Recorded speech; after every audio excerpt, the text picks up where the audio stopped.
একটা দুইটা তিনটা চারটা, কি মনে হয় এগুলি দেখলে? সুপারি নাকি অন্য কিছু? এগুলি হচ্ছে আমাদের দেশীয় ফল গাব। তো আসলে এটা হচ্ছে ঢাকা শহর, এই শহরের মধ্যে গাব যখন চোখে পড়লো আমার শৈশবের কথা মনে পড়ে গেল। তো এই গাব আসলে আমরা সহজে শহরের বাড়িতে তেমন একটা দেখি না। তো আমার ভিডিও বানানোর উদ্দেশ্য হলো যে আমি অনেক বছর না হলেও 10 থেকে 12 বছর পর, আরও বেশি হবে, এই গাব দেখলাম, ডাব বইলা ফেলাই। তো এই চারটা আমি এক হালি কিনে নিয়ে আসলাম 20 টাকা দিয়া। আরও ছিল ওনাতে, তো উনি 30 টাকা চাইছে, 20 টাকা নিল। এটার উপকারিতা কি?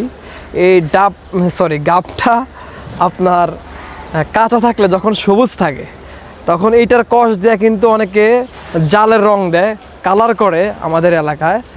আবার এটার কষ দিয়ে কিন্তু অনেকে আপনার পার্টি আছে গ্রামে, সেই পার্টির রঙেও কাজে লাগায় কিন্তু এই গাব দিয়ে। এছাড়াও এটা খাইতে খুবই সুস্বাদু পাকা হলে। তো আমি একটা খাবো আর কি। আর এছাড়াও গাবে অনেক ক্যালসিয়াম থাকে। আমি বারবার ডাব বলে ফেলাই। ক্যালসিয়াম হাড় মজবুত রাখে আর ঠান্ডার উপশমে কাজে লাগে। এই যাবের একটা ফাটাই, তুমিও খাও একটু, আমিও খাই। এই যে দেখুন, এই যে লুকিংটা, ওয়াও! আসলে এটা তো কেমন জানি। বিসমিল্লাহির রহমানির রহিম।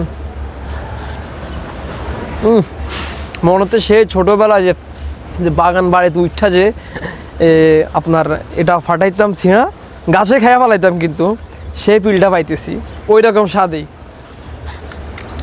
তুমি এটা খাইবা? আচ্ছা, তুমি ভিডিও শেষ হোক তারপরে খাইবা। তো আসলে শৈশবের স্মৃতিটাকে শেয়ার করলাম যে একটা পড়ে গেছে।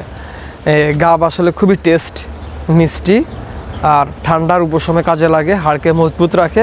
এছাড়াও আমাদের দৈনন্দিন বিভিন্ন ওষুধে কাজে লাগে, ভেষজ ওষুধে কাজে লাগে। তো ঠিক আছে, এই গাব আপনারা শৈশবের স্মৃতি হিসাবে যেখানে পাবেন সেখানে আবার একটু শৈশবে চলে যাবেন, খেয়ে ফেলবেন। ধন্যবাদ। আসসালাম।